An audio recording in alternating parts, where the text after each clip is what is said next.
Can't hear me. Should hear me now, right?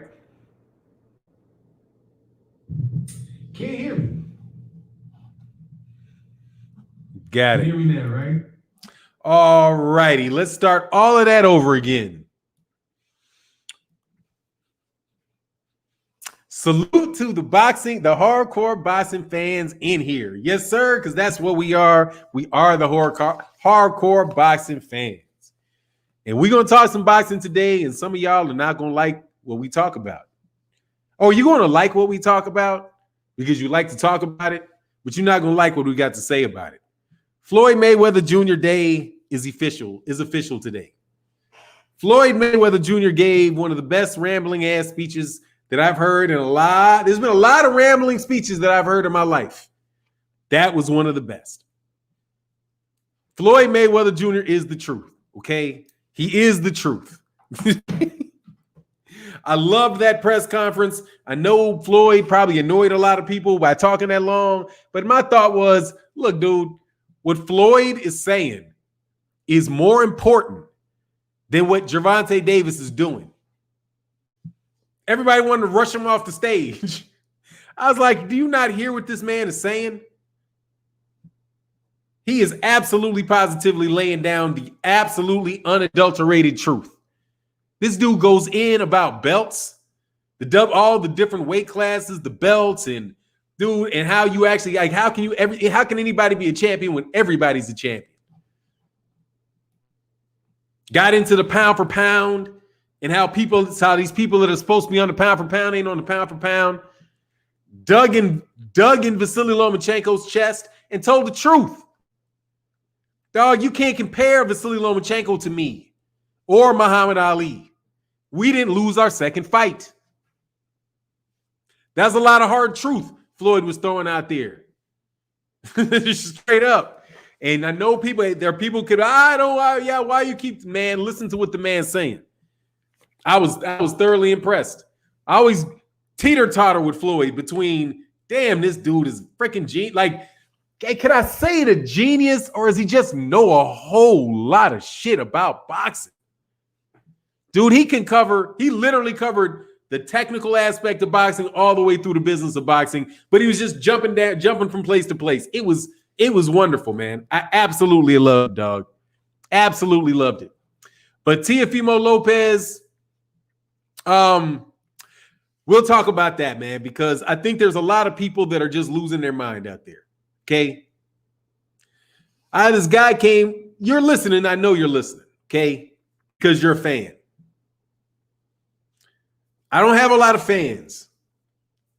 I got supporters.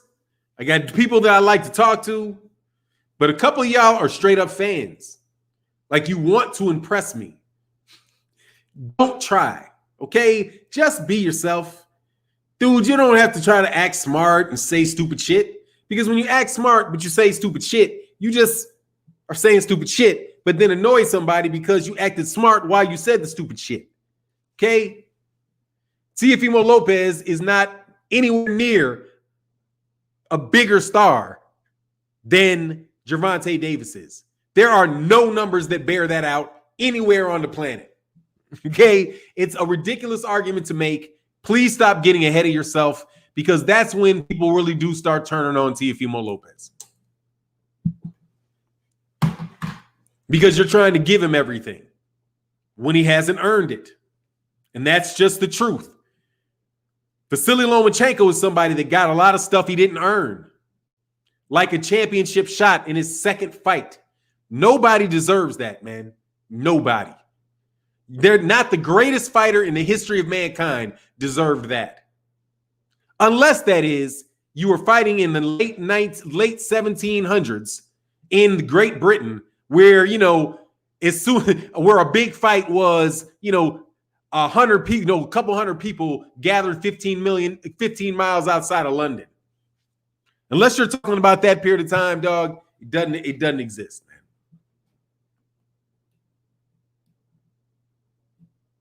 King Corleone in the building. What's going on, Breon Manley, Sadiq Brown in the building, LeVar Leggett, Amir Liggins. What's happening? Terry Schmoot, My man, Terence Chavis, man, do not block Terence Chavis today. Breon, man, I was hot. I'm like, well, how did you get? I was just dumbfounded. But it was relieved to find out that it was an accident, man. My man, Frank the Trucker says, salute for 9 in the chat. Good morning. Good morning to you, sir. And the gong is going to be official today. My goal is not to miss any super chats. Much love in the super chat. Oh, yes.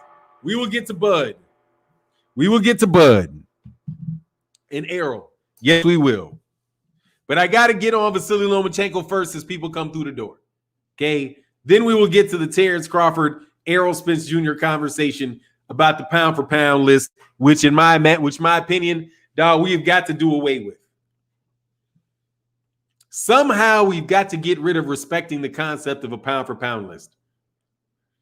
I looked at the pound-for-pound list yesterday and noticed that half of the people on ESPN's pound-for-pound list fight for ESPN. Half of them. What's the coincidence of that? That your network is telling me that half of the best fighters in the world just coincidentally have to fight on your network. Happen to fight on your network. And your competitors only happen to have one. Like the PBC. The PBC, I do believe, has the most world champions. More world champions than Top Rank does. How does Top Rank have twice? Or no, 5 times as many pound-for-pound fighters on ESPN's list? 5 of them. How does that work? Are they just that much better recruiters?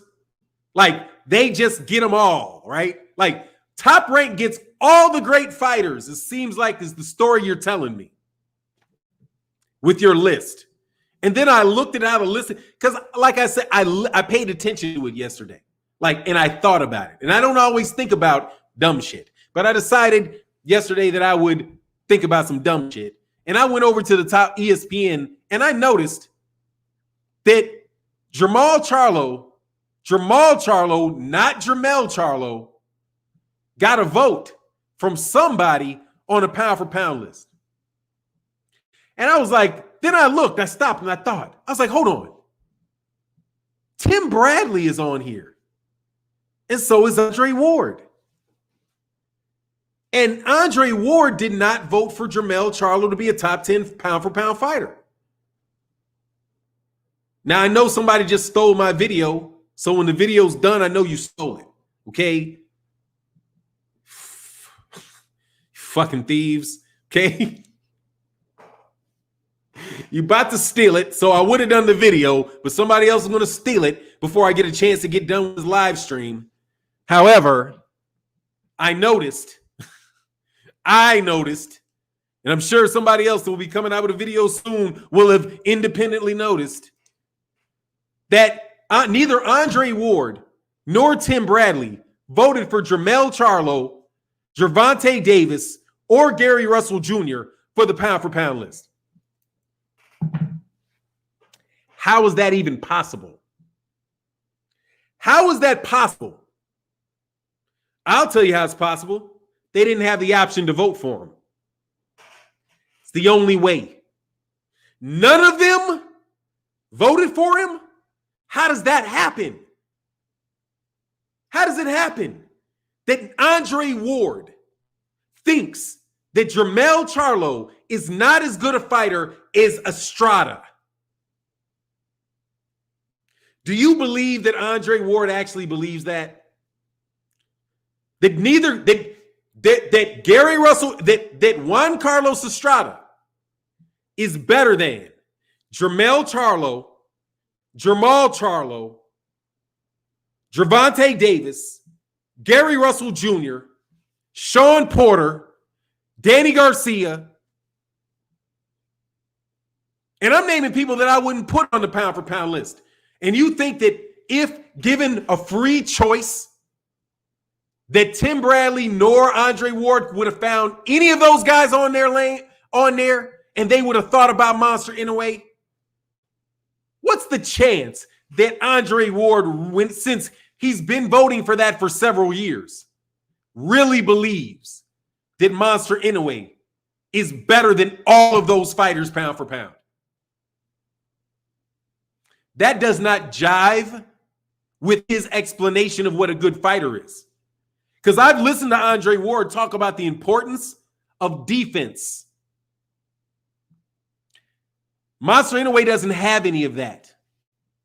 So what the fuck is Andre Ward doing voting for him? For real. I'm wondering that. Clearly, I'm wondering that.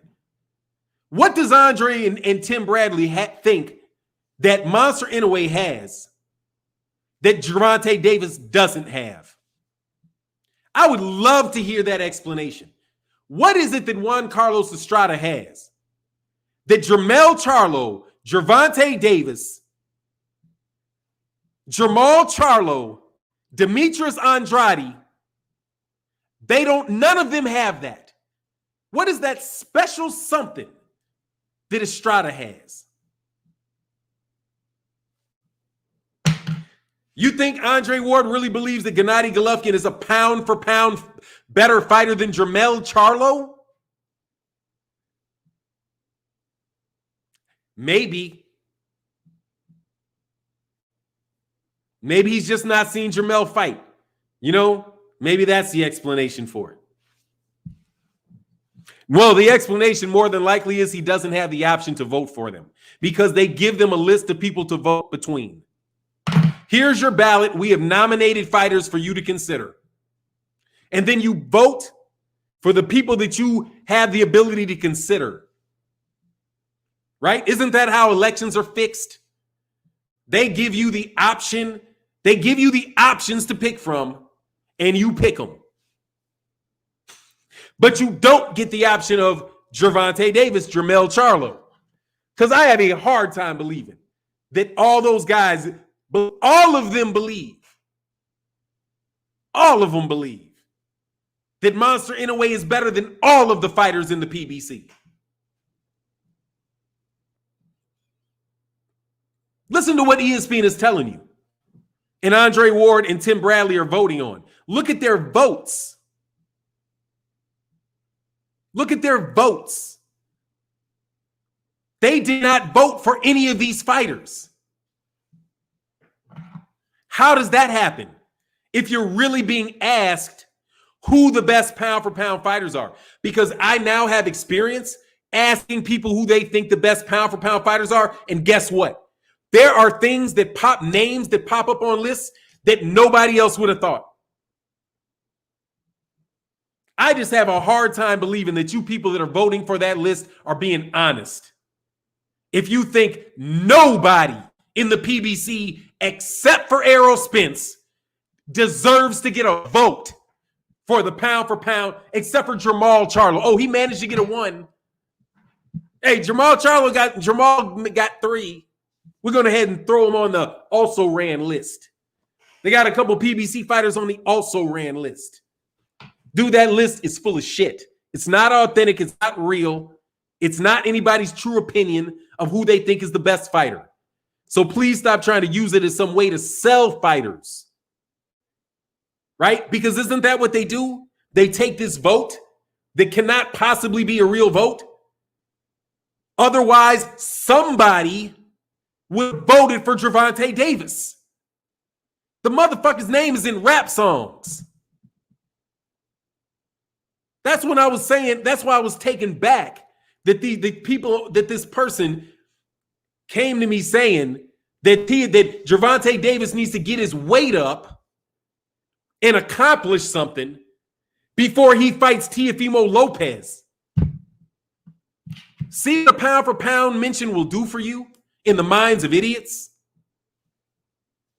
All of a sudden, ESPN, who pays him, all of a sudden, his employer, ESPN, puts him on a list, puts him on free television where everybody in the, and you guys say, well, ESPN's not free. Man, get TF out of here that it ain't free. Okay? Nothing in this world is free. You got to buy a television, don't you? Okay? But if you think that ESPN, which comes with a whole lot of cable packages, and most people have to watch the NBA and things like that, don't have a spare 3 million people, 5 million people, 6 million people laying around to watch a boxing match. Come on, man. He didn't do 3 million on HBO, okay? He didn't do 3 million pay-per-view. He didn't do 3 million on Showtime. He didn't do 3 million on ESPN Plus. He did it on ESPN, which everybody named Mama has. Not everybody has money to buy tickets in 4 different states. That's right. Gervonta Davis has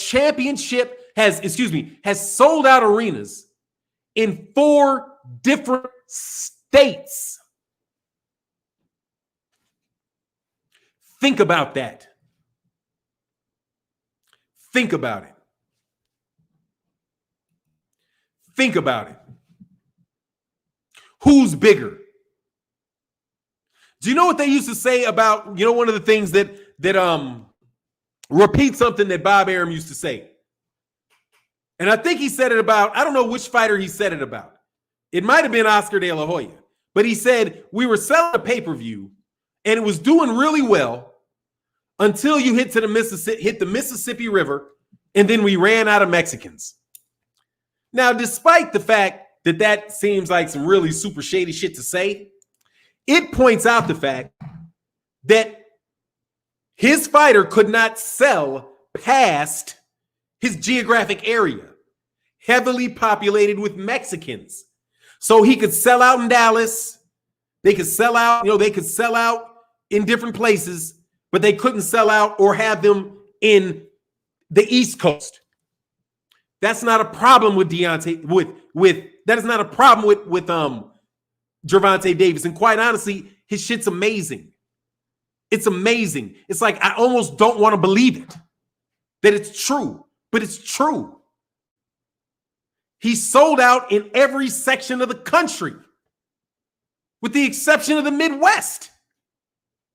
He sold out the East. He sold out West in California. He sold out out East in Baltimore. He sold out down South in Atlanta. And he sold out in the Southwest. Then where was the other place? And he sold out in Vegas. Isn't that the 4? New York? No, excuse me. He sold out in New York. That's the one I'm looking for. New York, Baltimore. So the East, 2 in the East, 1 down South, 1 out East. And he's about to fight in Texas, which is the Southeast. And people are buying the damn tickets. I'm about to buy my shit today. No, dude, that's somebody that is proven, because people will come out of their pockets to come see him. Teofimo Lopez, and I want the best for him. Come on, he just fought in somewhere where there was no crowd. You can't compare. What was his gate? Since Teofimo Lopez is a star, right? He was a mega star, because I do believe he's a star. I do believe in the kid. But let's be real. There was no gate. There's no audience. You can't judge whether or not people wanted to come see that fight, even though they would have. Okay, now before I go too deep, I believe they would have. For sure they would have been there. Because Teofimo Lopez and Vasily Lomachenko was a great fight. And if they had that shit in New York City, it would have been bananas in New York City for Teofimo Lopez. I do believe that. Now, that's New York City. Guess what would also been going crazy? Gervonta Davis, if he fought on ESPN against Vasily Lomachenko. You think it's going to do 3 million views? Man, you dudes would bust. Dog, if that fight was announced between Vasily Lomachenko and Gervonta Davis, dog, they would have been like, that shit can't go on ESPN. I don't give a shit. We putting that on pay-per-view. Bob Arum would have changed his tune in a heartbeat. You know how he does. yesterday was lying, today he was telling the truth, this is what would have happened. Yesterday, he would have said, it is just a disgrace.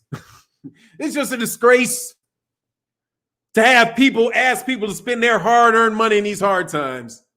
Oh, those PBC guys are disgusting for doing that. Charging for Jamal Charlo and Jamal Charlo. I'm disgusted. Ring, ring, ring. Yes. Oh, Gervonta wants to fight. We got to fight. We got to fight with Gervonta. Oh, fuck all that shit that I just said. 99.99, bitches. Immediately, if that phone call came in, immediately. 95.99, and we giving you a deal because it's really worth 150. That's Gervonta Davis, and you know I'm telling the truth. Okay, that's like Errol Spence. What if Errol Spence fought Vasily Lomachenko? I know the weight class ain't there, but just imagine that it was not Teofimo Lopez that fought Vasily Lomachenko. Imagine it was Errol Spence Jr. You think they putting that on regular TV?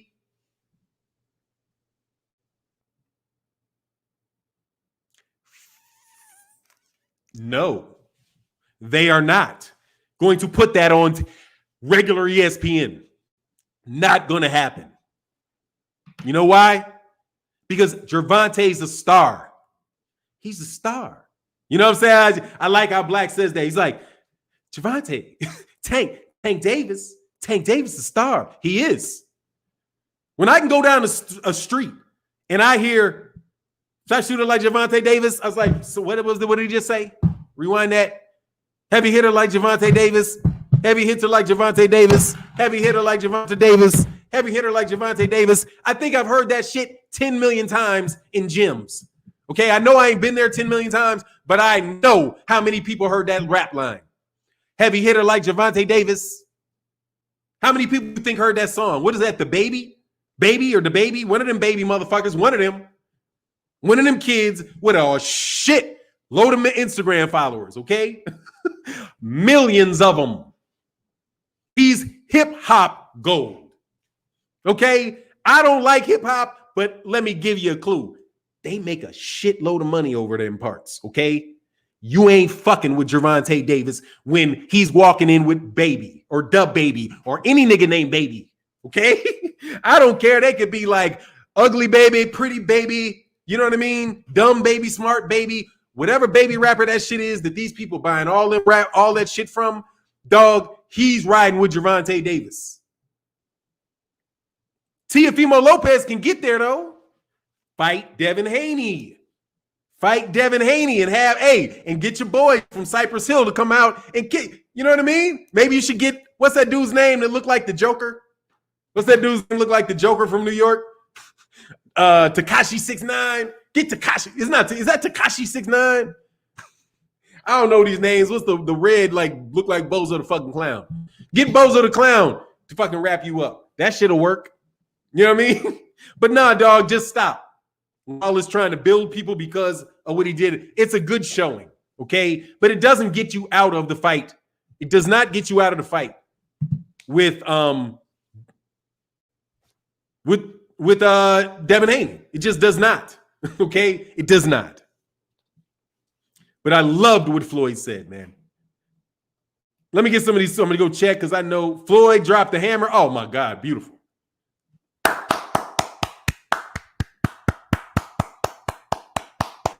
Beautiful. Beautiful. And he's right. That's a nigga rich enough to tell you the truth. Okay? Now I will talk about what his money does for him. Okay?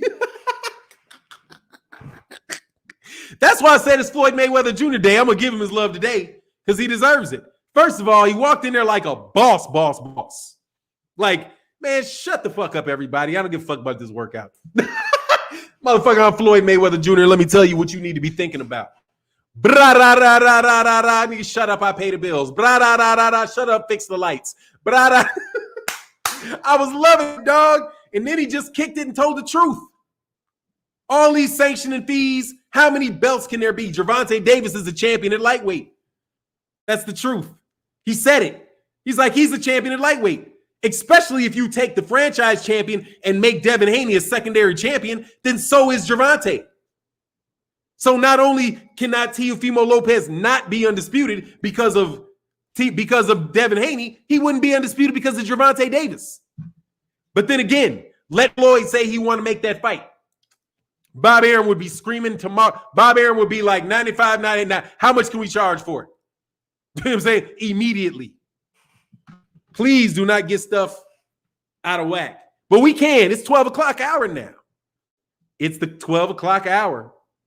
And Terence Crawford is number one pound for pound on ESPN's list.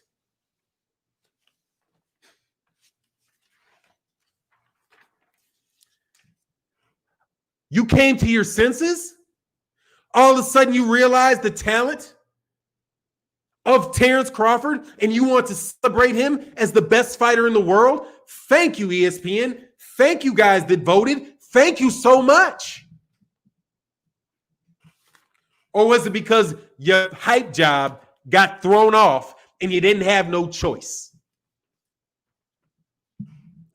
It's because your hype job got thrown off and you didn't have no choice.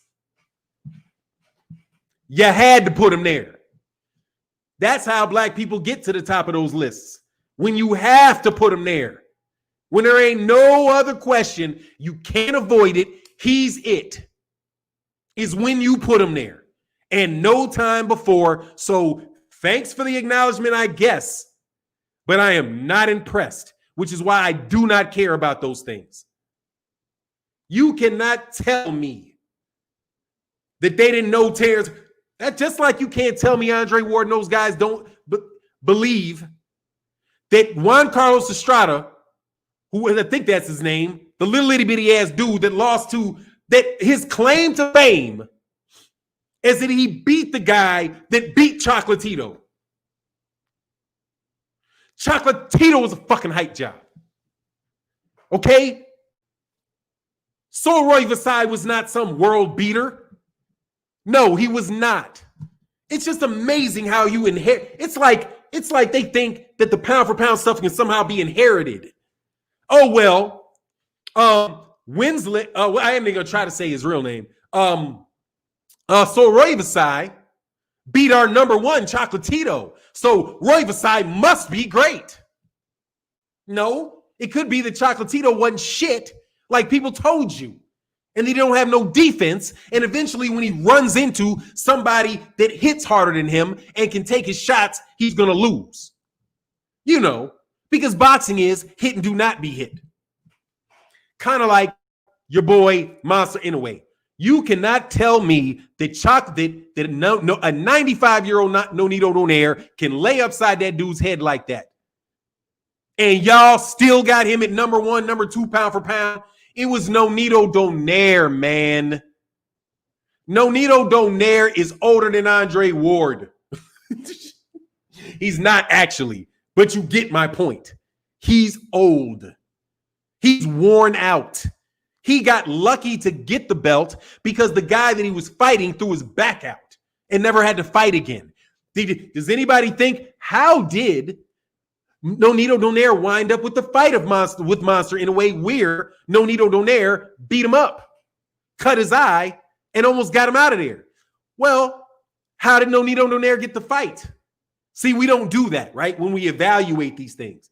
Well, he got it because a British guy whose name I cannot remember, in the middle of their fight, threw his back out and couldn't move it and had to stop. That was the guy that was supposed to be fighting Monster in a way, the British guy that had the belt, not Nonito Donaire. Then Nonito Donaire got fed somebody that was a novice fighter, a black guy from, can't remember he's from, but he's from the United States. I think he retired after that fight too. Was like, can't fight no more. After that fight, I'm pretty sure Ryan something or other. I think he retired after that fight. But he wasn't anywhere near that caliber of fighter. That's who Nonito Donaire got in that next round of the World Boxing Super Series. And then he fought Monster Inoue. So no, He got beat up by an old man that was lucky to have gotten in the ring with him. Lucky, because he was supposed to get beaten by that British guy. And go check the record if you think I ain't telling the truth. But since I've done like 2,000 videos, I might already have a video up about it. So you can go just Google that one. Man, I love it. Angry Brit said, Loma moved all the way up at 3 times his natural weight class, but I'm looking forward to Lopez moving up for Taylor. Hey, Angry Brit, remember when I said that? Y'all don't remember that. I did a video a long time about that. Lomachenko going to fight Josh Taylor. Because I compared it to the Rigondeaux fight. I was like, okay, you guys want to give Lomachenko a ton of credit for beating Guillermo Rigondeaux. Hey, Lomachenko, go fight Josh Taylor. What you think is going to happen with him and Josh Taylor? Bloody murder. Bloody murder. And I said bloody murder 2 years ago. And people were like, you're trolling. Well, they didn't know me at the time. They were just, who's this fucking idiot? But I told you that. And I still maintain that that's the truth. I maintain that's still the truth. Taylor will whoop that boy because they create fighters, man. Like if you're a new boxing fan, look for the fighters that they're trying to create. And if you think that they're good because of something ESPN said, take a different look at the fighter, man. Somebody, dude, you can look at fighters and tell, man. Like, it's not that much of a science. I mean, a science is a study of something. Let me put it that way, okay? They say, the science of boxing. Dude, science is just a way that you understand something or try to establish the rules of something, right? Right? That's what science is. Science is, okay, what is the rule? Like, we want to make something predictable and repeatable. What are the rules of nature that apply to this? And if I can understand the rules of nature, then then that works, right? That's science, right? Where you question, rule, all of that stuff. I'm not a scientist, but you get my point. But you're studying something, right? If you're studying nature, science is the study of nature. Science of boxing is the study of boxing, but boxing exists by itself because it's a natural thing. Throwing punches, the way your body works is still natural.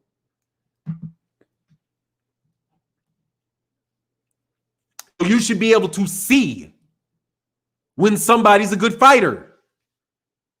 You can't believe, I don't think when Derrick James is looking at a fighter, I don't believe that him or any of the other great trainers like, Freddie Roach.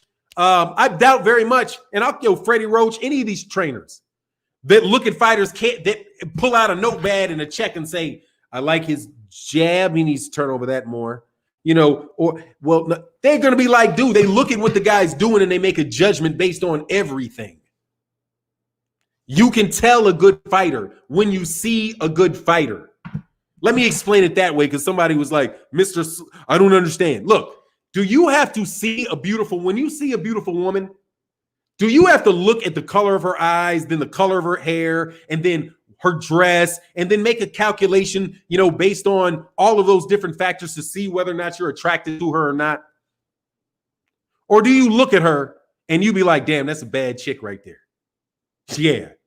Oh, yeah, I like that. You know why? Because your mind can process all those things and you can come up with a decision. You can look at a fighter and tell whether they're good or not.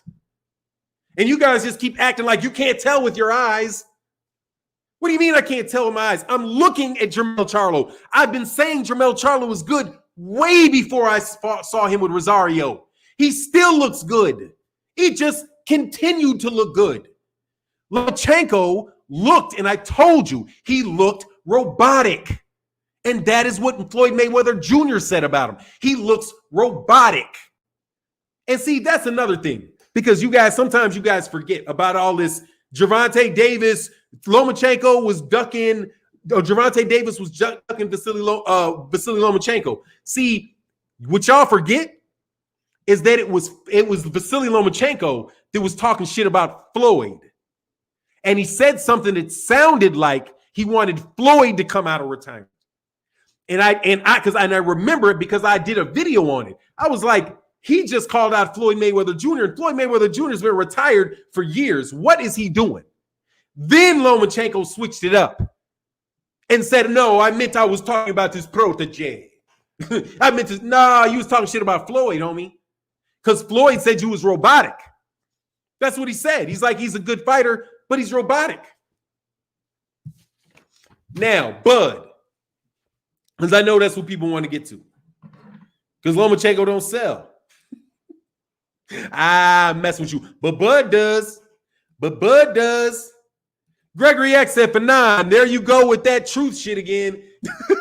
It's what it is. It is what it is, dog. Go look at if you don't believe me, go look at the ESPN list. Go look at the top rank list. You don't believe me. Figure out who do the fighters fight for on those lists. Categorize them.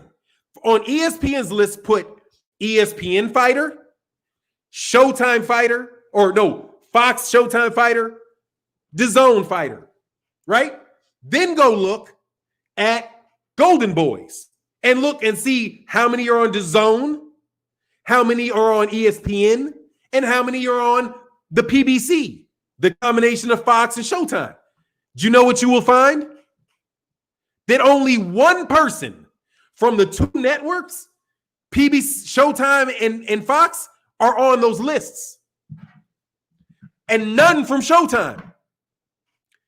One from ESPN is really Fox because that is Errol Spence. The other one is non-existent because he's the only one. Everybody else is 5 of the other ones are literally fight on ESPN. See, because when Vasily Lomachenko lost, ESPN gained a champion on the pound for pound list. They didn't lose one. It multiplied for them on their own list. Now, do you think there may be a conflict of interest in that? Just a little? No, Fannon, because they vote. Really, they vote. What's the process for their vote? And by that, I mean, do they get to pick anybody that they think should be on the list? Or are you giving them a list of names to put in order? Because if you're giving them a list and asking them to put them in order, that is not a vote. Because they didn't have an option. That's the bullshit we're about to do in November. Do any of you actually think either of the guys that you're voting on in November would be the guy that you want there or female that you want there? No.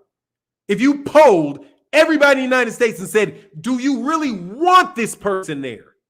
Not this person versus that person, but do you want that person there? The vast majority of people would say, no, I don't want either one of them. But I'm going to take this one because this one isn't as bad as that one. They're picking between two things. That is not a choice. That's not a totally free choice. That is a confined choice. And from what I can see, the only reason why both Tim Bradley, an American fighter, and Andre Ward, a Hall of Fame American fighter, would think that only one Fox or PB, only Errol Spence, as good as Juan Carlos Estrada, Gennady Golovkin, it's bullshit. Interview Andre Ward and ask him, what number would you put these people? Fuck the top 10. Give me your top 30 and then tell me to lie. Give me your top 30. Because that way you got to tell me Jermall Charlo that Jermell Charlo's number 15. And you got to start putting more top Navrati over him and shit like that. Get out of here, man. The only reason those dudes are on that list is because they fight for ESPN and because they are promoted by Bob Arum or they fight for Matchroom. Because like Chris Mannix said, They have functional relationships with the media. See, they talk enough, they'll tell the truth. Chris Mannix just recently about the PBC said, the reason why their fighters do not connect with the people is because there is a dysfunctional relationship between the PBC and the press. Let me tell you something. I ain't got no relationship with the PBC. And I know who their fighters are. I ain't never talked to Al Heyman. Ain't never seen him. But I know who his fighters are. I've watched the fights. They're readily available on TV. What the fuck kind of relationship do you need to see these fighters fight? It's not like the people you need a relationship to see fight are people like Monster Inoue, who you can't see on American TV, and you need people to send you his tapes. You need that because otherwise 3 years ago, you wouldn't have known who the fuck he was. Acting like you guys watch these guys fight from their infancy. Get the fuck out of here. He fights in Japan at 2 o'clock in the morning. How in the world do you know who he is 4 years ago? Enough to be voting on him to be top fighter on guys you see who you've seen fight every fight of their career. But it's just coincidence, right? It's coincidence that only one PBC fighter is on both of those lists. And the one PBC fighter who is on the list, Manny Pacquiao, who's on the ring, used to be with Top Rank. Used to be with Top Rank. The only person on either one of those lists who at some point in their time did not work. It's ridiculous. It's ridiculous. And you guys want to use this as a way to try to downsell Devin Haney. So let's go back to what's going to happen with this pound for pound list with Terence Crawford. Terence Crawford's going to keep it until Monster Inoue beats somebody. And the minute Monster Inoue gets a halfway decent win, this fight against Carlos Quadra, he's going to number 2. Isn't he fighting Carlos Quadra? Somebody tell me who it is Monster's making his debut against. His debut. You know, the one ESPN said was the first time he ever came here? It's a new, look at he was here 2 years ago, dude. He's here. Dude, it's a simple box rec search. We all saw the fight. It's called Superfly 2, okay? There was Superfly 1, then there was Superfly 2. He wasn't there for Superfly 1. He was there for Superfly 2.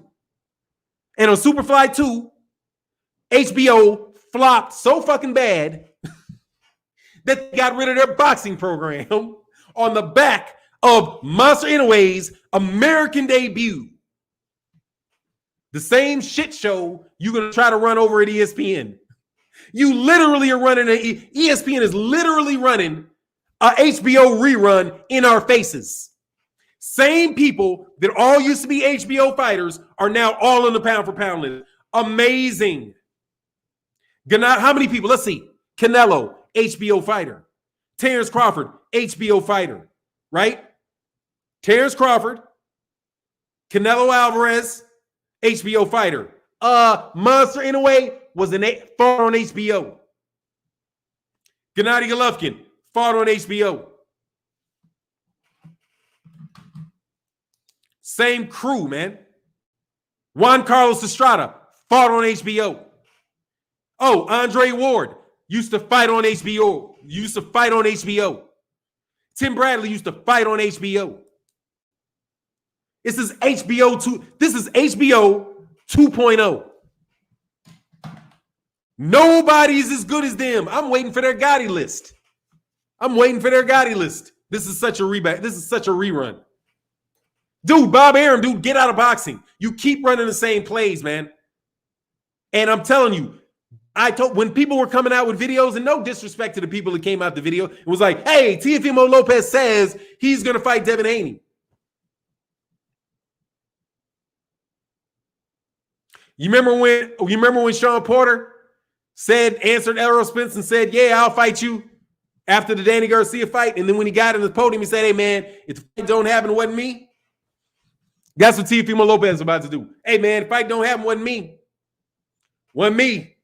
Like Eddie Murphy back in the day. Wasn't me. But girls on the bed right there, and I took pictures of you. Wasn't me. You know what I'm saying? That type shit. Wasn't me type dude. I need to learn how to crack that joke that nah, I ain't gonna bite. I'm sick of people biting shit. Snacks B says, smash that like button. Yes, sir. Smash that like button. We got 666 people in the building, dog. I think that's good luck. I'll interpret that as good luck. That's the number of the devil. Somebody got the chat real quick. I'm just joking, though. Robert Easter? What about Robert Easter? Facts, Fannon. They build these hype jobs, yeah. And then they act. See, and here's the killer. They build the hype job, much love in that super chat, and then they act like the other fighters fell off. But we're going to dissect this play by play as it happens. That's what we do on this channel. That's what BFTB has been doing every day.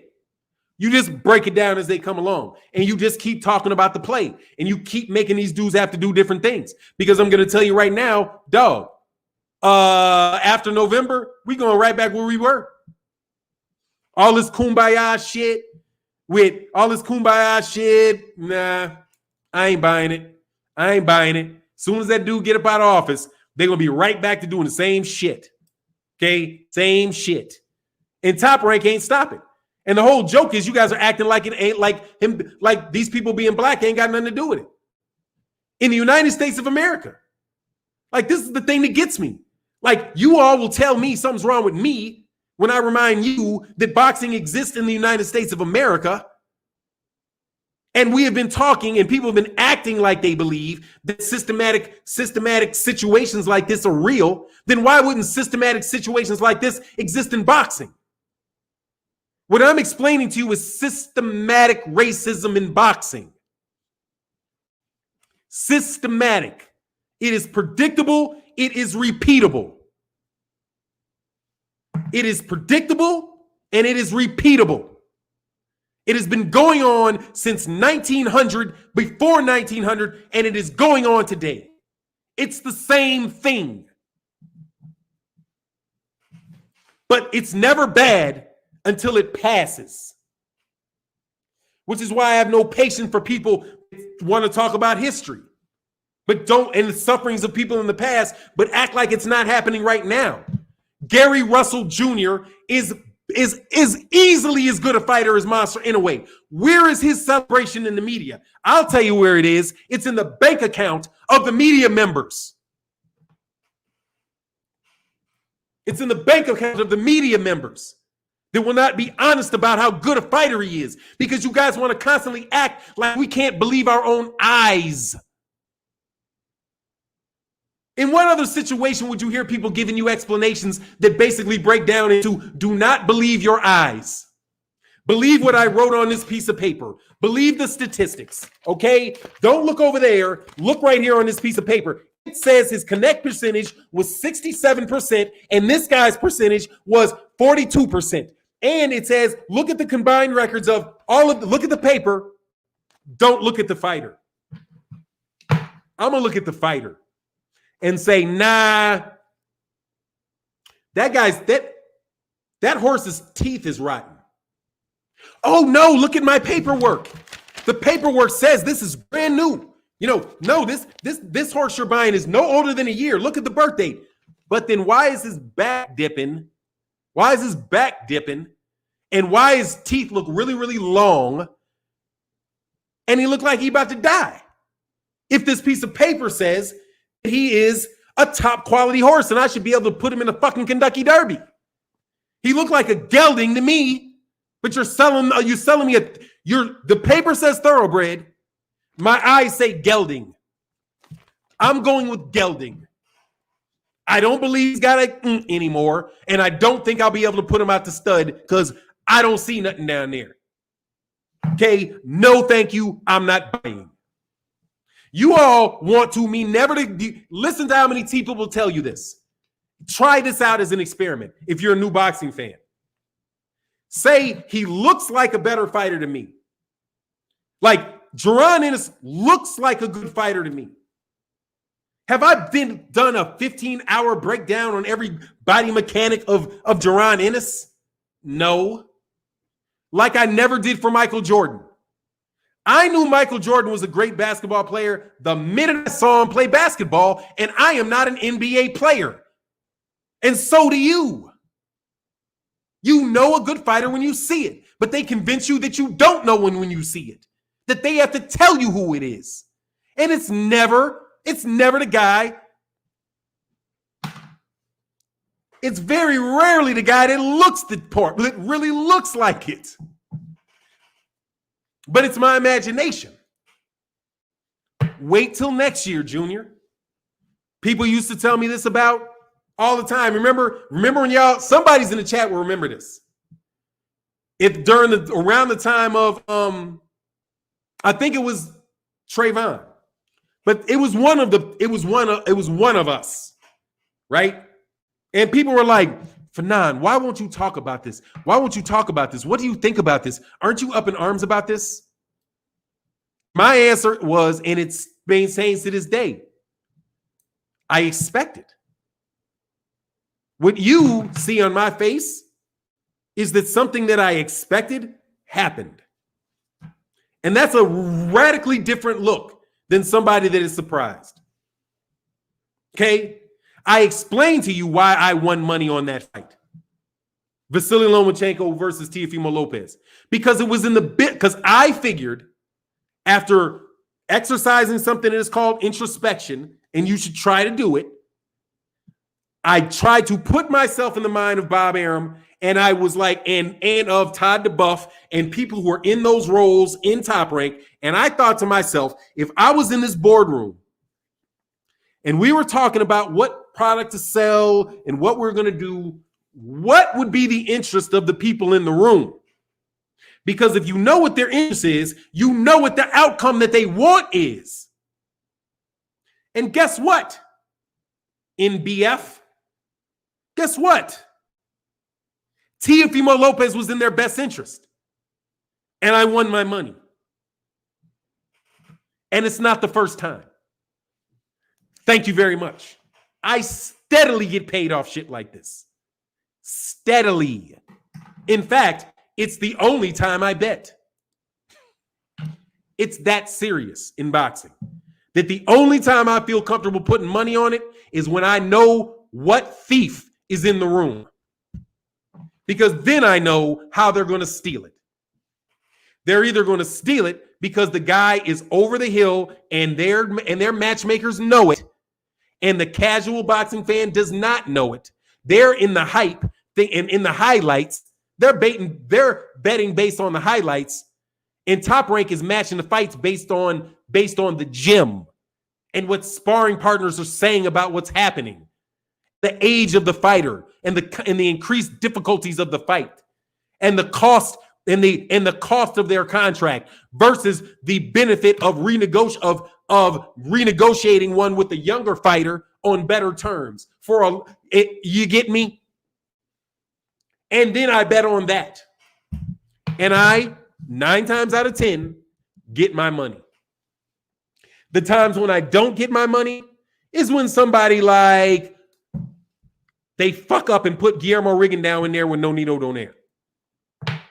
Then you're like, oh, everything points Donaire, size, skill, everything. I know who they want to win, but he done fucked up because they don't realize Monster Inoue can break your. I mean, they don't know that Gervonta, that Guillermo Rigondeaux is just better than they thought he was. They thought that he couldn't handle a guy that was going to press him, a big guy that was going to press him, and then they found out that that dude's hand will break your fucking jaw. And he whooped Nonito Donaire's ass, and he got thrown out of boxing for it. The saddest story, and thank you for Al Heyman.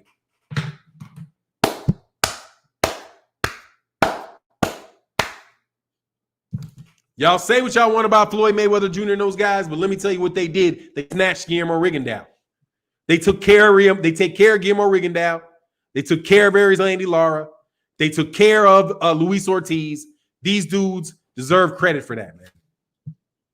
Because those guys would have all been thrown out into the trash can if it was left up to Oscar De La Hoya and Bob Arum's organizations. He'd have been in the trash can. And Andre Ward is just lucky he's just so incredible. That's the other time when you can't bet that. When you get an Andre Ward. Because believe it, that's what they tried with Kovalev. They put Andre Ward, Sergey Kovalev, right? Andre Ward, Sergey Kovalev. Andre Ward, I have just a suspicion. Could be wrong, but a suspicion that if he absolutely had to early in his career, he could have made 160. Because he was never a big 168. Never a big 168. Not a one-punch knockout puncher. Will get close to you and will mix it up. Not traditional in any way, shape, or form. And they had him in order to become number one pound for pound. Now, mind you, what has Sergey Kovalev done? I don't even want to tell you what Sergey Kovalev did to deserve to be fighting for the number one pound for pound position in the world, fighting a guy in a weight class below him. But they did it for Sergey. They wanted him number one pound for pound. And when Andre Ward beat him, they didn't give it to Andre Ward.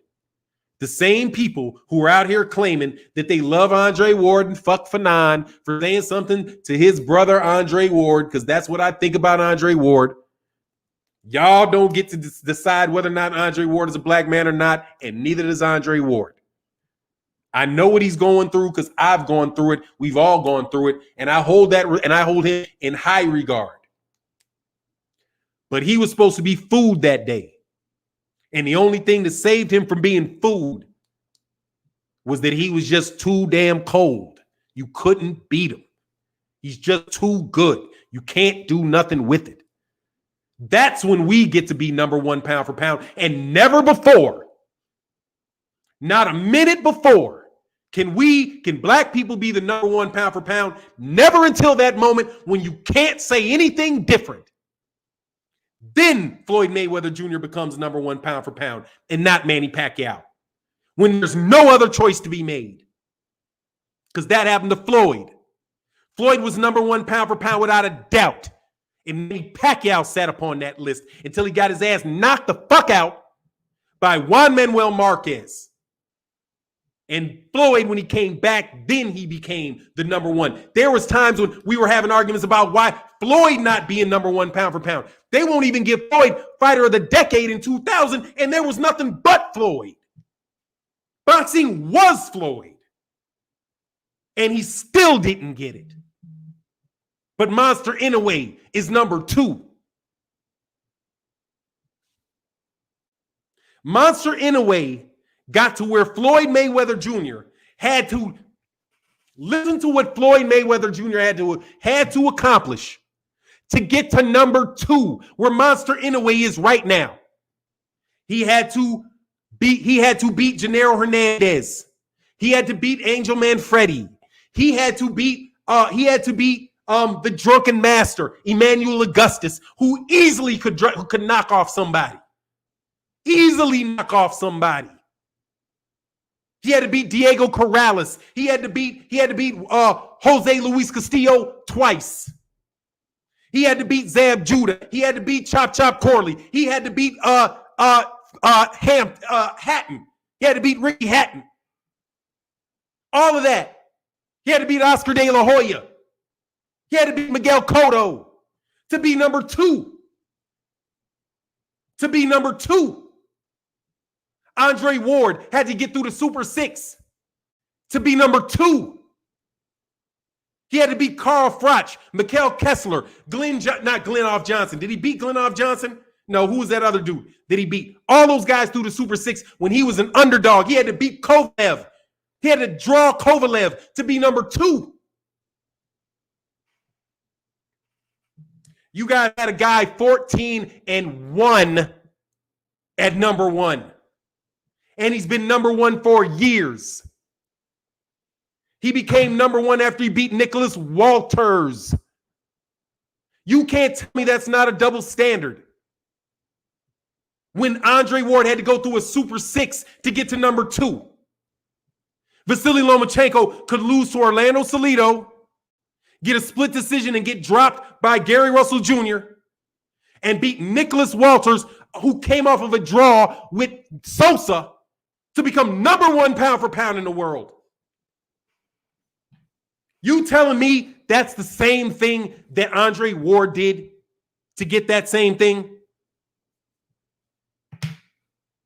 Stop. Look at the system. It's predictable. It's repeatable. Monster Inoue will be the next number 1 pound for pound fighter. He will be. And I don't care what they got sitting up there saying right now.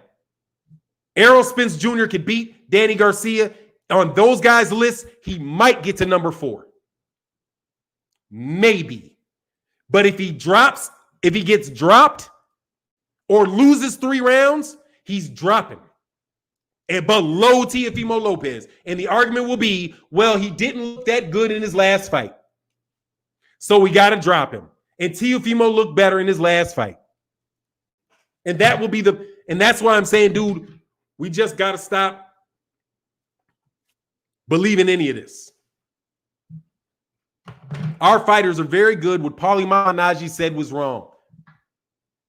They're trying to convince people that our fighters are not good. Our fighters are very, very good. American fighters are as good as they've ever been.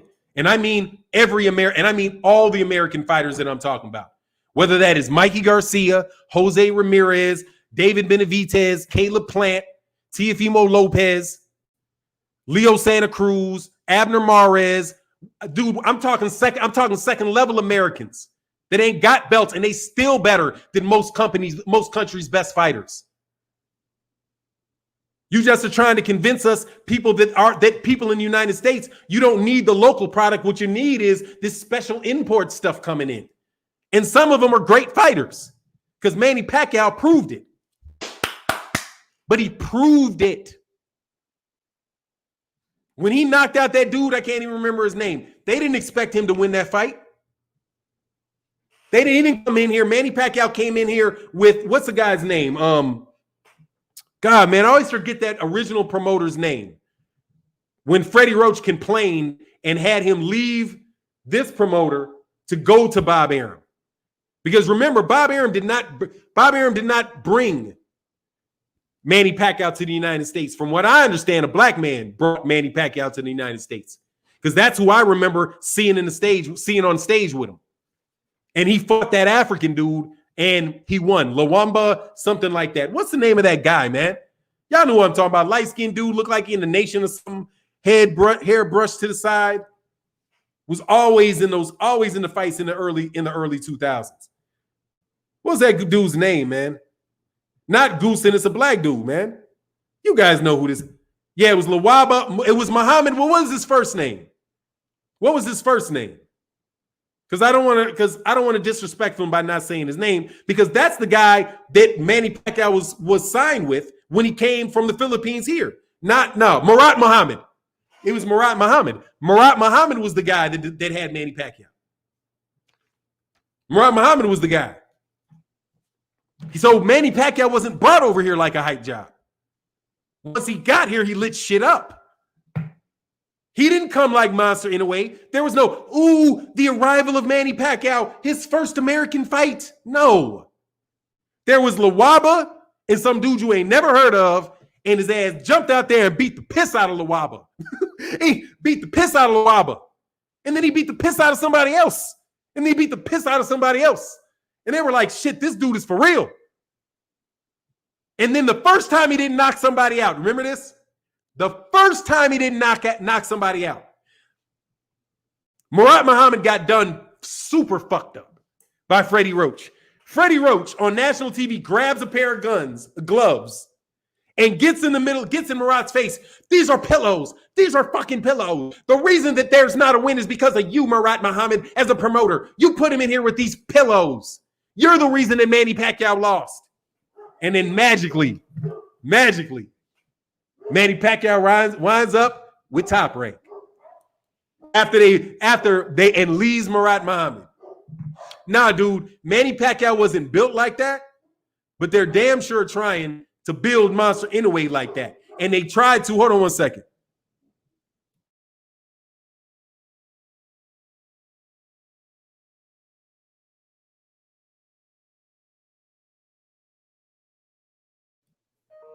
Yeah, my dog thought he owned the house for a second. Sorry about that. Hold on one second. Oh, I got a hoodie. I was like, man, my head hurt. My head is sweating. I need hoodies because I have these lights on my head. So, yeah, man, Marquez beat Manny 3 times. Look, man, this is my thing, dog. Let's just call it like it is. The reason these guys ain't on that pound for pound list is because, by and large, they don't want to give shots against black fighters. Because if you put them on the pound for pound list, that means you got to fight them. If they're on the pound for pound list, you got to fight them.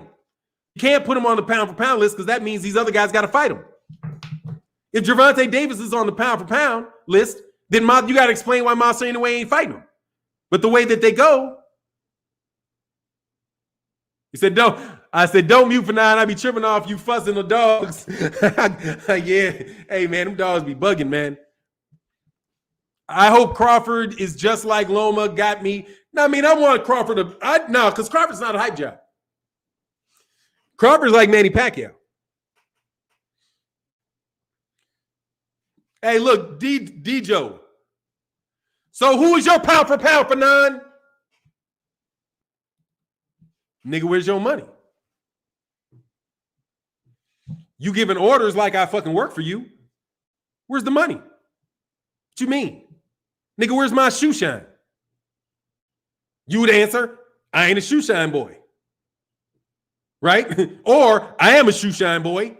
I want my money. Don't be putting all that extra shit in no comments and think, nigga, I don't work for you. I'll tell you who my top 10 ain't. It ain't Gennady Golovkin. It ain't Vasily Lomachenko. It ain't no need. It is not. It might be Monster Inoue. Maybe.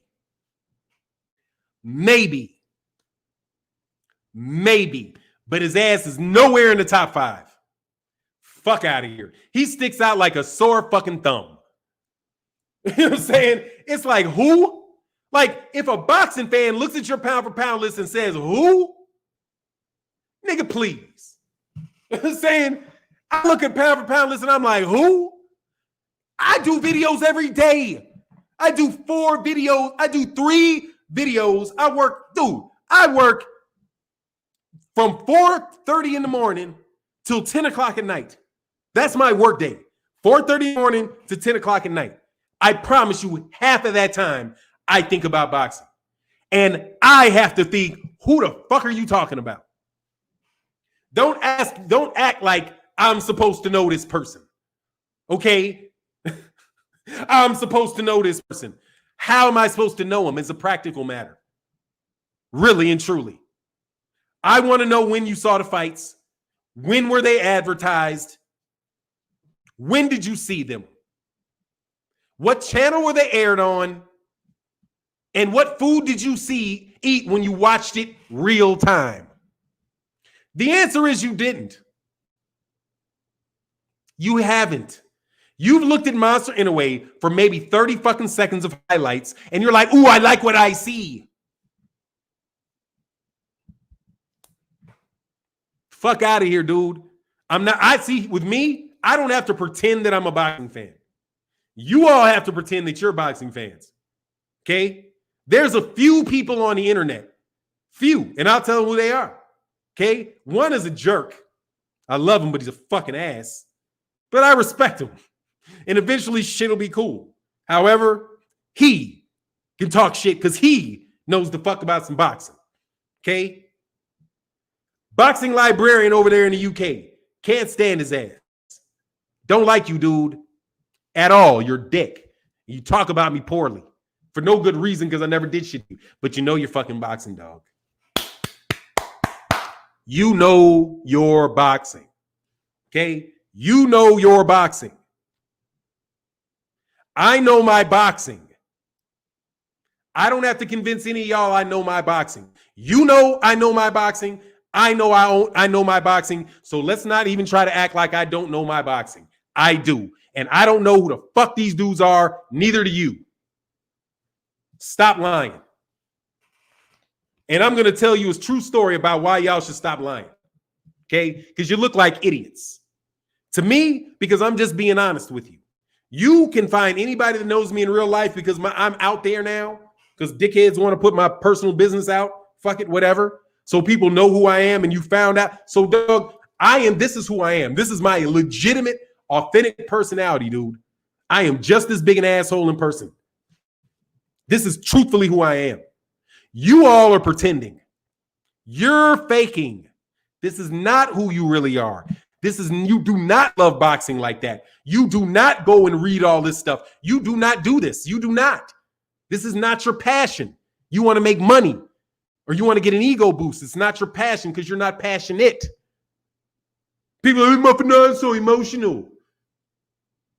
I care about what I'm saying, and is it my right to care about whatever the fuck I want to care about? Okay? You can't tell me, oh, you shouldn't care about boxing and black fighters like this. You should be caring about world peace. No, I shouldn't be caring about world peace because there ain't shit I can do about world peace except for be peaceful, my damn self. But I can tell you bullshit ass people about this boxing because y'all full of horse shit when it comes to this stuff. And I knew it when I got here. That's why my name is Fannon, as in Franz Fanon. Black face, white mask, wretched of the earth. That's why the name is there. That's the channel name. It's there. No, dude, you all need to stop lying to us. You need to stop trying to put jackets on black fighters. They don't sell. That is nothing other than saying black people can't run. Well, why don't you let a black person be quarterback? Oh, well, they don't think fast enough. Well, why won't you put a black person on your pay-per-view? They don't sell. It's the same thing, dude. It's the same thing. And boxers need to call these people out on it and say that's what that is, because that's exactly what it is. I've been called a nigger. I can't tell you how many times by boxing fans. So you cannot tell me that it's not race, that it's not related to racism. It is. I've been called a nigger 1,000,000 times by boxing fans. Over and over again. And I couldn't go to Eastside Boxing. I couldn't go to Max Boxing. And I couldn't give my opinion about boxing without being called one. So don't tell me sitting here now when you're on my page that it ain't got nothing to do with race. Well, then why were you calling me a nigga and a monkey and a coot? Why were you calling me all that shit if it didn't have anything to do with race? On Dougie Fisher's page and Steve Kim's page, Max Boxing. If it doesn't have anything to do with it, then why am I there going back and forth with people getting called that?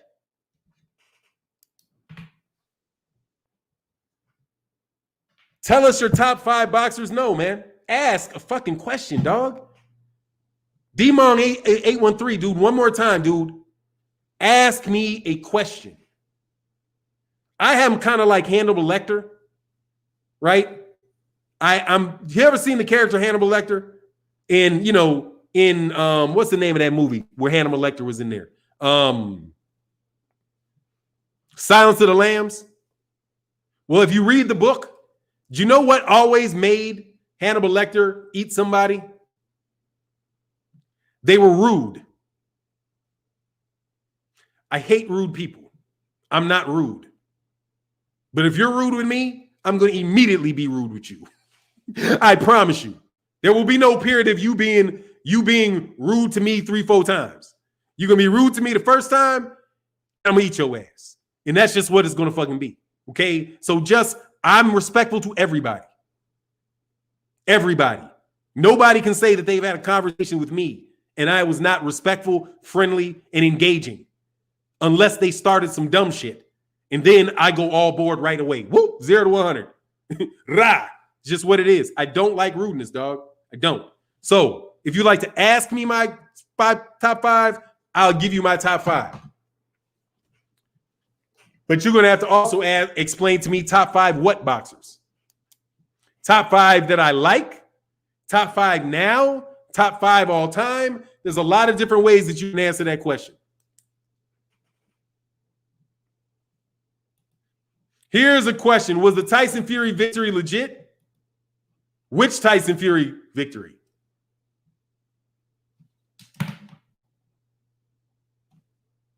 See how y'all don't think? What Tyson Fury victim? He's got 26. Now, that's just me being a jerk. But that's because you're being a jerk. Because the conversation had nothing to do with that. He said, eat his liver for $9, dog. I couldn't believe this dude got on my page today telling me that Teofimo Lopez, that Gervonta Davis needed to get his weight up to fight Teofimo Lopez. Do you realize how stupid, let me put it two ways. It's bad for two reasons. One, it's stupid. And two, it's dangerous. Because number one, it's stupid because he was on regular ESPN. Errol Spence Jr. did $6 million on network TV. So am I supposed to say he's bigger than Canelo because he did $6 million or $7 million on CBS? Of course not. The first thing you would tell me is it's CBS, dummy. And I would be like, oops, you're right, it is CBS or NBC, whatever it is. You'd be right if you said that, which is why I'm right to slap you in the mouth and remind you that is regular ESPN you're talking about.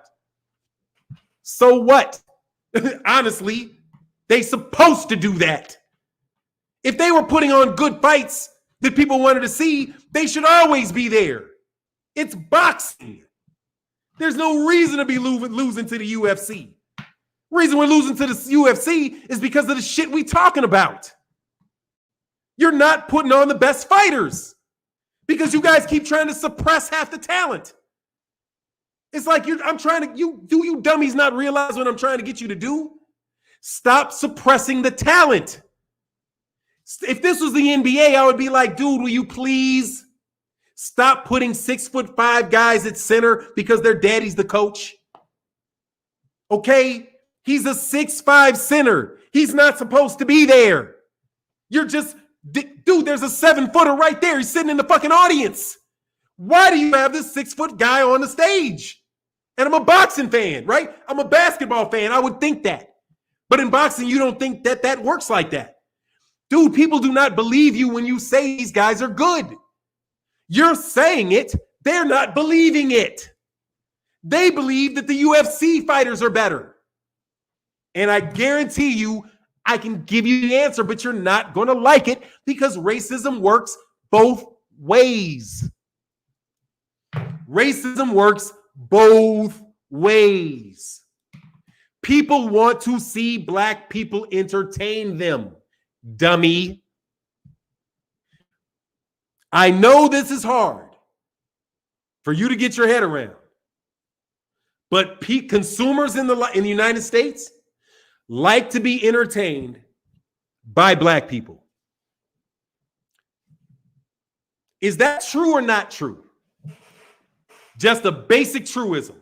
Do people in the United States, white people, black people, Mexican people, Asian people, do they or do they not like to be entertained by black people? Yes, they do. So the notion that people do not want to be entertained by black athletes is stupid on its face. You are lying. The most popular boxers ever have been black American boxers. How come magically when you don't have them signed to you, they're no longer that? If the NBA took out all their black basketball players and had 90% Eastern Europeans playing basketball, hitting jump shots, their ratings would suck. Their ratings would suck. Do you know who the first international superstar was in sports? It was Tom Mellon. It started with fighting black people. Tom Cribb fought Tom Mellon. It became legendary. What can this guy do against the black guy? and it became huge. The next big, huge fight, Jack Johnson versus, who did he beat? Was that, God dog it. Was it Tommy Burns that he originally beat for the belt? Was it Tommy Burns? But the big one was Jeffries. Huge fight. Then they just stopped letting black people fight. Why? Because they couldn't beat them. And there was a book, there was articles putting out it, The Growing Menace of Black Supremacy in Boxing. That was a fear in the turn of the century. It was a fear because of fighters like Sam Langford, Jack Johnson, Harry Wells, Joe Gans, and all of these guys coming out, right, out of slavery, finding that sports fueled by gambling was a way to become wealthy. They were already getting put in fights like battle royales where they having to fight with their eyes closed with one hand tied behind their back and sticks against 15 other people, right? After being in those type of fights, boxing wasn't shit. See, y'all don't know why black fighters in the United States, one of the reasons why they're so good. It's not just genetics. Black fighting began with battle royales. A battle royale is where you take 15 young black boys, you blindfold them, tie one hand behind their back, give them a stick, and then all beat each other up, and the last one standing wins.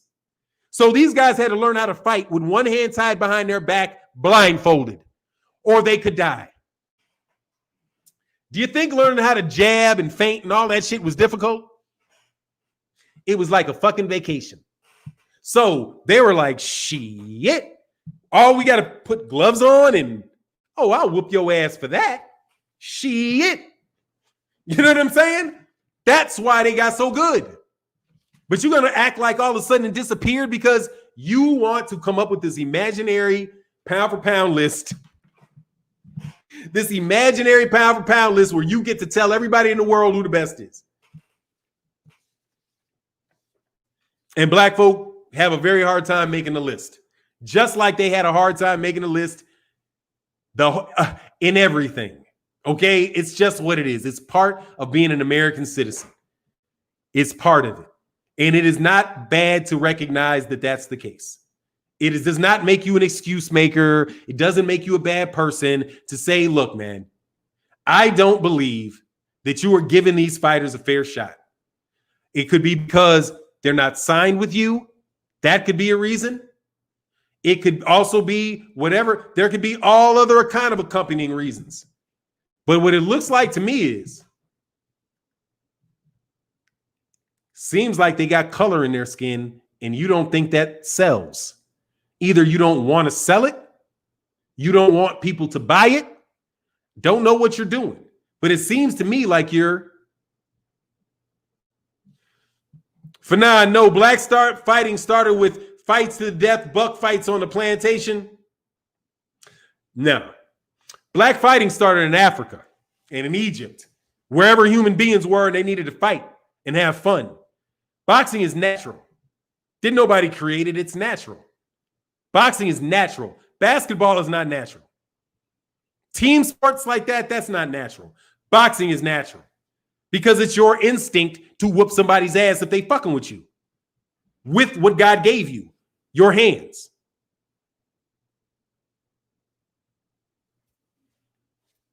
You don't get any more natural than that. Everybody's fighting is, dude, if you're talking about fighting, do you know who invented fighting? Black people invented fighting. You know why black people invented fighting? Because black people were the first people. And you had to fight to defend yourself. You had to fight yourself. You had to defend your kids. You had to defend yourself from other animals. You had to fight to survive. There wasn't a police department. You get into scuffles, you got to defend yourself with your hands. How do you think human beings survived? You don't think they ever used their hands to defend themselves? No, dude. That is Eurocentric. That is a Eurocentric explanation for the creation of boxing. And it makes no sense. Because it would be like human beings never learned to do this. Like they didn't know the straightest point is a straight line. Of course they know how to punch. Of course they knew how to fight. It's just silly.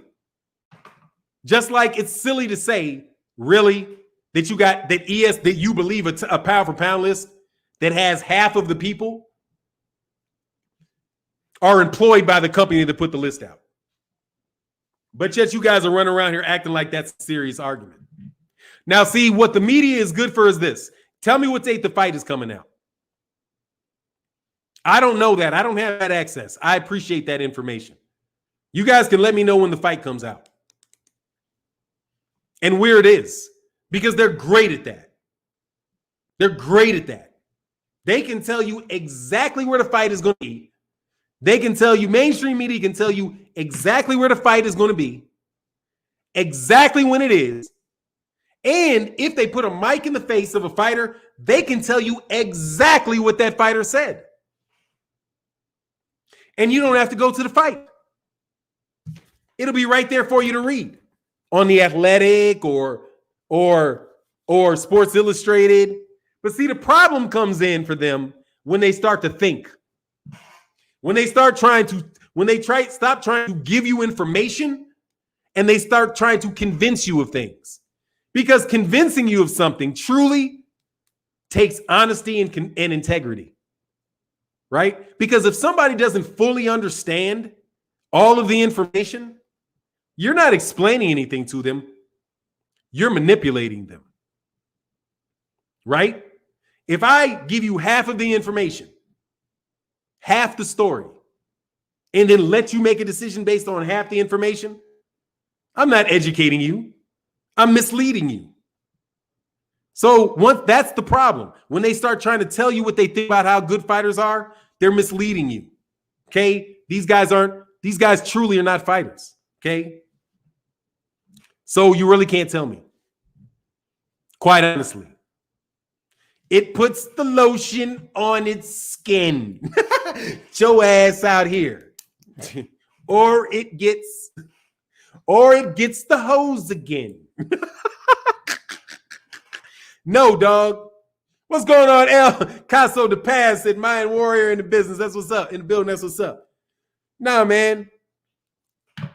When they start thinking is the problem, okay? Because that's not their job to think. Their job is to tell you, except for guys that are writing like the books. Even the books, though, are really supposed to be just the history. You're supposed to journal it and let me know, dude. Let the fighters fight. You tell me what happened. But y'all don't want to do that. You want to tell me who the best is and who I should watch. And in that case, I don't need your help because you don't know what the fuck you're talking about because your pound for pound guy keeps getting beat.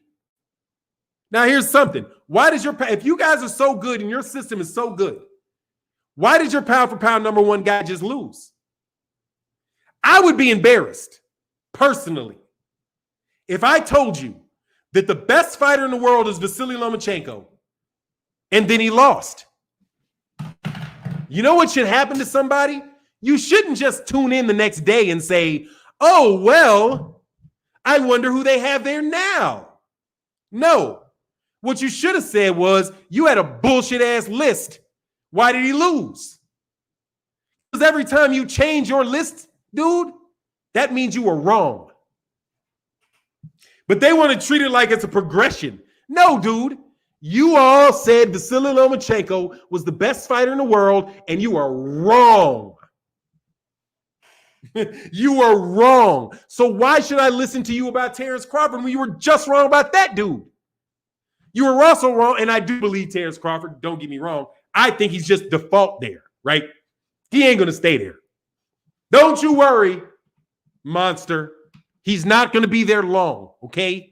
That's what they said. Well, God, I can imagine. Now, Monster's panic manager was like, hold on. Top rank. Why is Terence Crawford named there? Well, there's a bunch of loudmouth Negroes running around the United States calling into question why we don't have an undisputed champion as our number one pound for pound and why we got a guy that's 14 14-1 and lost to Orlando Salido on there.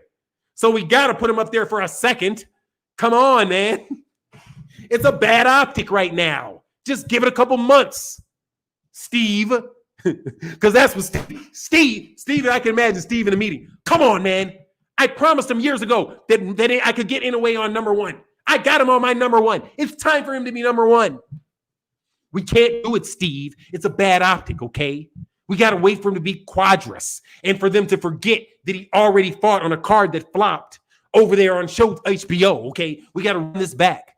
We got to treat him like he's a brand new fighter, not a guy we had on a channel that failed 3 years ago, okay? It's not the time right now, Steve.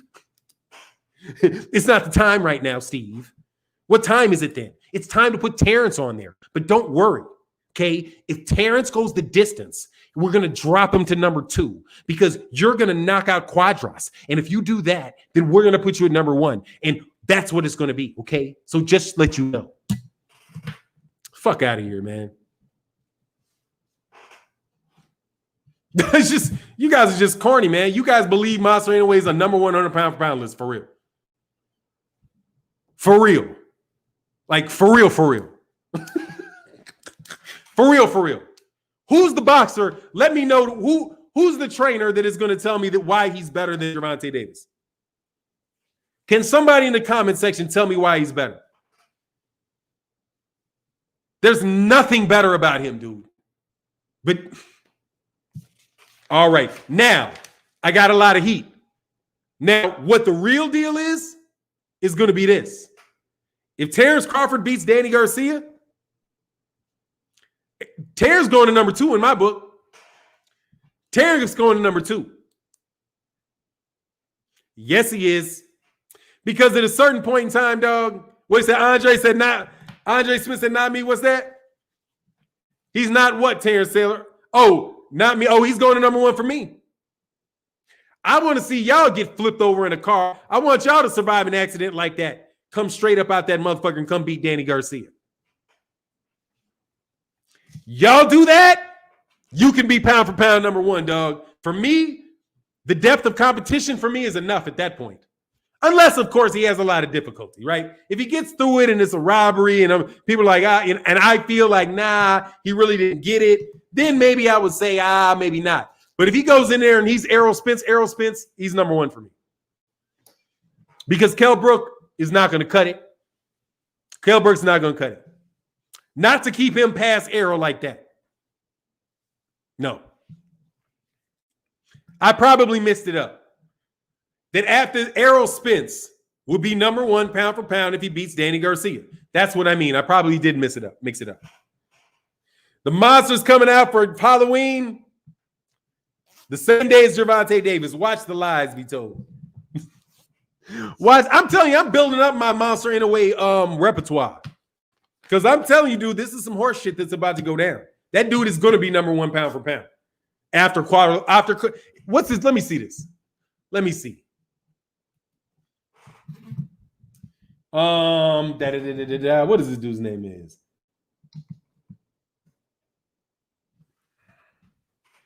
Just hold so yeah, and I'm hating on I don't like Steve Kim. So no, I don't like this horse shit that he is the main person shoving down people's fucking throats. That is another thing, just so you know. Because this is Steve Kim's doing, dog. Steve Kim is the one lobbying for this dude to get all this fucking press, and he regularly shits on black fighters. The demographic, shit like that. I mean, well, I guess he co-signed on that, but anyway. Let's see. No, he's not fighting him. He's fighting Jason Maloney. For the WBA and the IBF Bantam title. After no. So no, he's fighting Jason Maloney. Who the fuck is Jason Maloney? 21-1, Jason Maloney from Australia.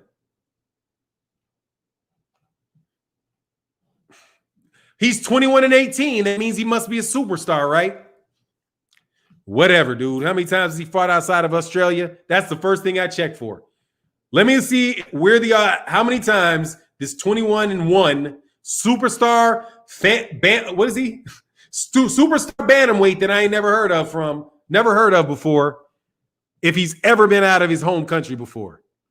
Yes, the fight before last. Nope, actually, he fought. For last time he was in America, he lost. Then he fought Baez. Yeah, this is just some horse shit. Who cares about this shit? I'm saying, like, for real. These are the guys he's fighting. Jason Maloney. And, I mean, that's the guy. Like, look, seriously, this is who Monster Inoue has fought, okay? And it's gotten him on number one pound for pound, according to these people. He's 9-0. For certain, he's undefeated. He got a championship fight in his, let's see, 1, 2, 3, in his fourth fight. That's the 108-pound title that he's talking about. The WBC World Light Flyweight title. That's the title. That's one of the titles that have him in the pound for pound list. The 108-pound title that he won at super flyweight 6 years ago when he was 20 years old. Light flyweight. Then super fly. Yeah. Now, yeah. Just, have you heard of these guys? Emmanuel Rodriguez, Juan Carlos Pañeo, I have heard of him. Jamie McConnell, Yano Boyax. Neves is a good fight. Ricardo Gonzalez, Kono. I mean, come on, man.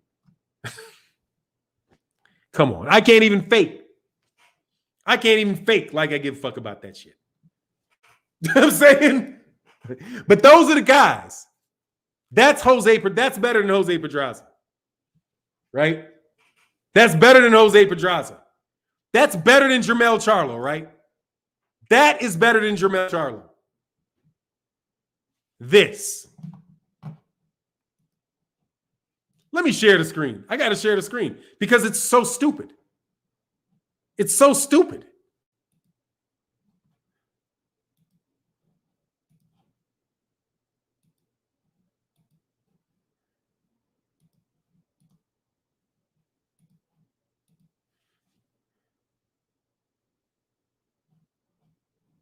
Okay, oops. Ugh.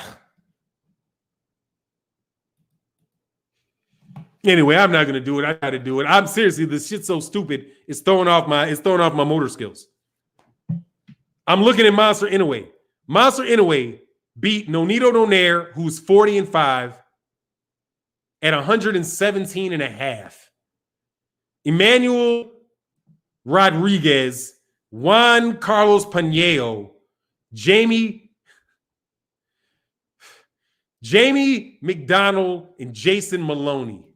And that's the reason that this dude is over Jermell Charlo, who unified 3 belts. By beating Tony Harrison, Erickson Lubin, Jason Rosario. And Inoue gets it off of that shit. People, like I said, you have never heard of before. You've never seen who they fought. None of those other guys. Stop.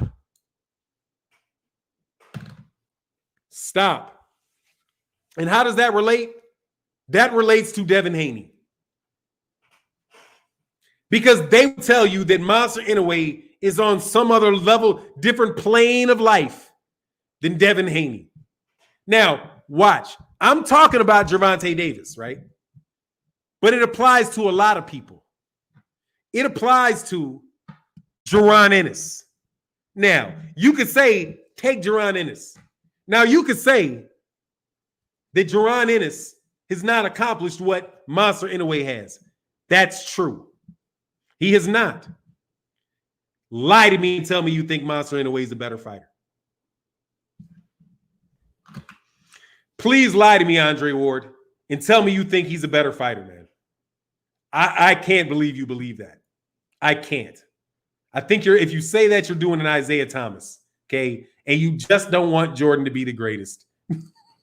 So you say David Thompson. No, not possible, man. Not possible. Hey, man, I didn't miss no super chats today because there ain't been none coming in. Thank you for not donating no money so that I feel like I didn't cheat nobody today. That is a joke. I do like the money. However, I don't think, I'm just saying that because I think I might have missed super chats. Corey McGowan said, Fannon, I'm cooking today. Yeah, man, we cooking every day now. Focus Ball said, Fannon, my forefather defeated the British with African martial arts, basically pioneer stealth combat. Of course. Of course. Because guess what? Gorillas know how to box. You ever seen two gorillas fight? What do? Boom, boom, boom, boom, boom, boom, boom. You ever seen chimpanzees fight? What do? Boom, boom, boom, boom, boom, boom, boom. That's how we fight. That's how you fight. These are your weapons. That's why you have nails, right? Nails, right? Tools. You defend yourself. You build things. It's natural. People, well, let's see who discovered boxing. See, that's why I'm saying that's Eurocentric. Because they are always looking to see who discovered something. Because they just fit, and I don't mean to be insulting here, but the obsession with discovering comes from people who came along after the fact. Because they have to discover. They're like, what is this? Why is that? Because they came along later. Their golden eras are always after African golden eras, right? Their ages of enlightenment tend to be the dark ages for everybody else. But their time, the European dark ages, were times of enlightenment for other people. So since it's kind of off, like the night and day thing is just kind of off, yeah, of course, they're going to discover things because it's discovered for them. They didn't know about it before. You know what I mean? But it's kind of childish at a point once you realize that there were people there. Dog, stop discovering and just ask people, right? Some things you don't have to discover. Some things you don't have to figure out. Some things you can just learn through observation, which is what a lot of boxers do. I doubt that I really do doubt sometimes. Like if I was to listen to Gervonta Davis talk about, but matter of fact, I know this is the case. Have you ever talked, because I've talked to boxers. Do you ever have a conversation with a boxer and then have a conversation with like a boxing nerd that was never really good at actually boxing, but they like to train? You would swear that the guy that likes to train knows way more about boxing than the guy that actually knows how to do it. You ever notice that? Because like I'll ask questions like Derek James, he's a trainer, right? And I'll say, Derek, what was your thoughts on what was your process by which you came to these conclusions, right? And he looked at me like, I don't have all that shit. Pretty much I'm teaching the guys to fight. And then you'll say, hey, why does this guy's defense, and he'll say, like, people don't appreciate subtleties. But his whole conversation is around explaining to a fighter how the fighter should do something. But he doesn't sound anything like these guys that want to put out these videos and talk about, oh, the 36th degree of turning your wrist over. See, you can see how Javonte with his shoulder gets that last 1/8 quarter twist at the end. Dog, I guarantee you Gervonta Davis didn't think shit about that. He just has the fundamentals. Then he did it so many times that now his body does it. And his body makes the adjustments. Because you fight with your body. I doubt very much that you really fight all the time with your mind. Because if you had to fight all the time with your mind, you'd get killed. Because you'd be thinking about everything. Most of that stuff has to be just ingrained through repetition. Repetition. And the slight variations that come in the technique are going to be because of the idiosyncrasies in the physiology of the individual. It's not a one size fit all. If you don't do exactly what this manual says, you're not good type of shit. But it's always the nerds that want to make it like that. because they got to justify their own existence. Because if you can't do it, you got to learn how to explain it to the nth degree. You know what I mean? It's like when sometimes I'll talk to people when I'm negotiating deals. And it'll take them a minute because I'm sitting there and I don't say anything, right? I'll just sit there and not say anything for a while. And I will just come around to asking for what I want. Like, because I know everything that they're going to say, what their positions are, and I'm not interested in it. I'm interested in one thing. But they're interested in impressing me. So they talk about a million other things, get drawn into a million different places. And I beat them and I get what I went out in the negotiation because I know exactly what it is that I want. Because I'm good at my job. You nerdy ass dudes that are out there talking about who's on the pound for pound list. I talk to you guys on Twitter. You don't know what the fuck you're talking about any more than people that come into my comment section. So how do you get a vote? I'm saying, you mean, like the idea that these dudes should even get a vote is stupid. Steve Kim doesn't deserve a vote on who's the best fighter in the world. Maybe who's the fucking best at writing outlines, you know? Maybe we can say, who's the best pound for pound outline writer? Me or Steve Kim?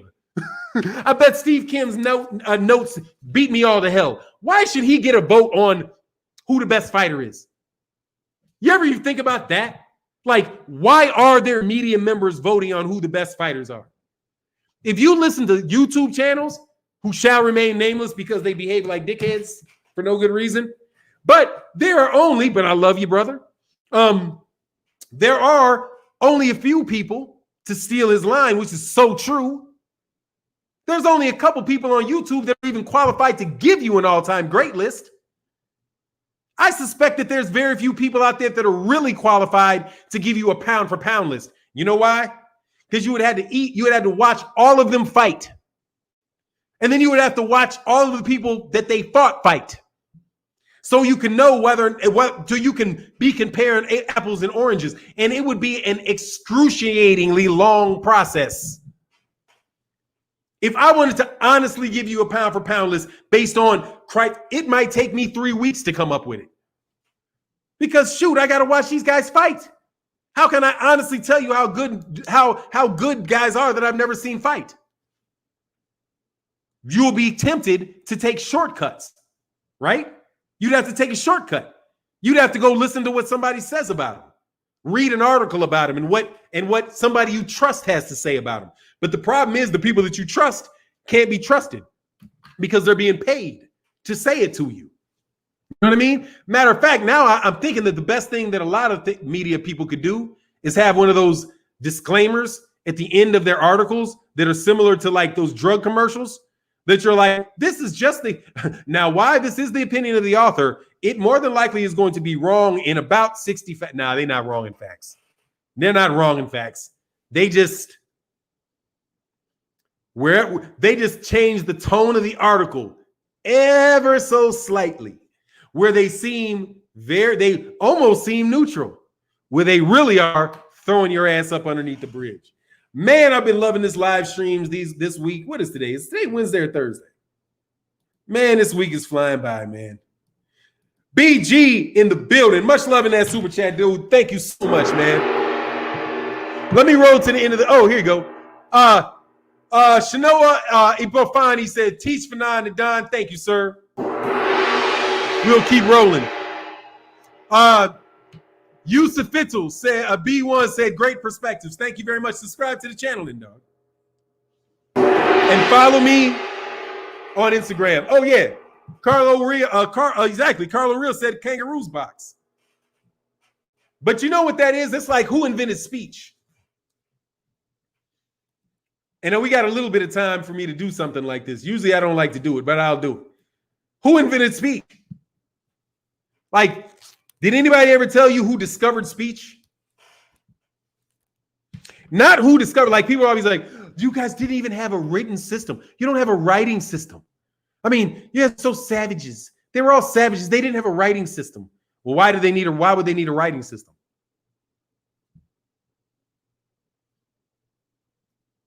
Why would they need a writing? I'm just wondering. Like you say they don't have one. Why would they need one?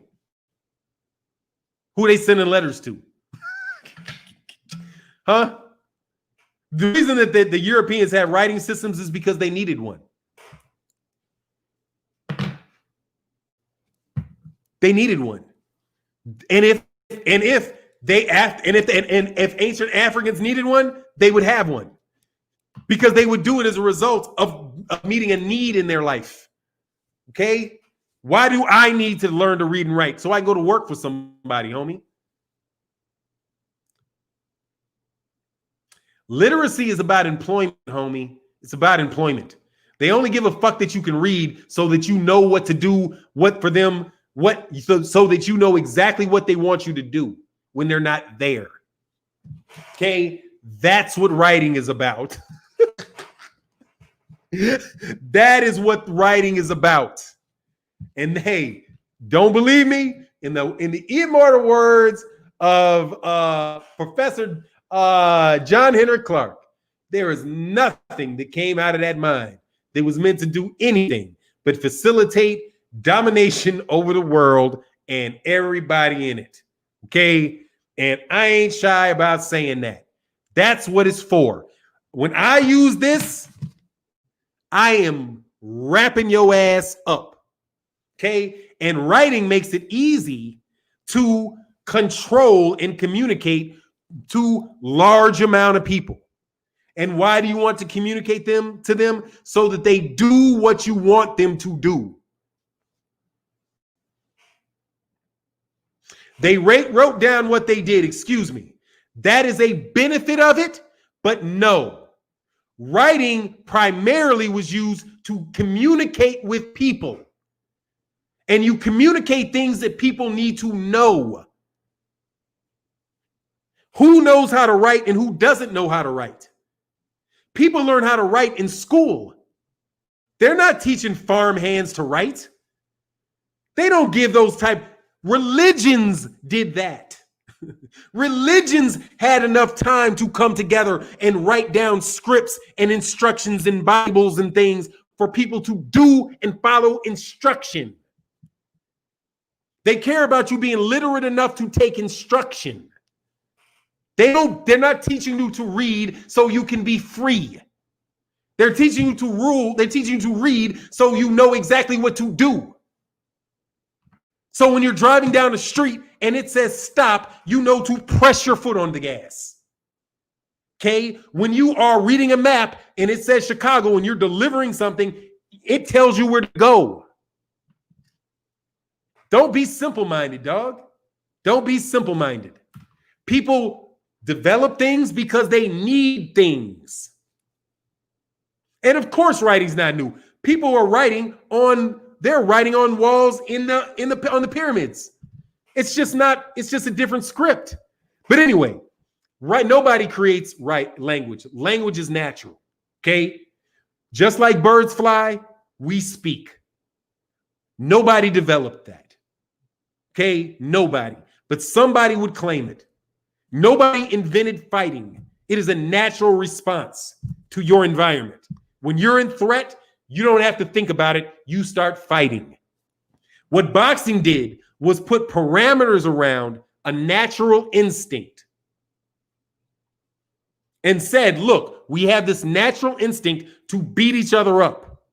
Let's organize it and make it, at least if it's profitable for us, hey, we at least make some money off of it, right? And gamble and make it entertainment.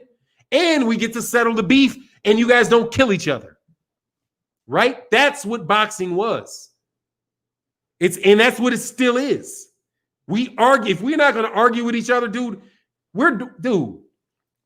I'm getting into dogs. I love dogs, dude. 7-8 is right when he said, dude, dog breeding tells you a lot about human nature. It's scary how similar human nature is to dog training. Make sure that you're not getting dog trained. You know what I'm saying?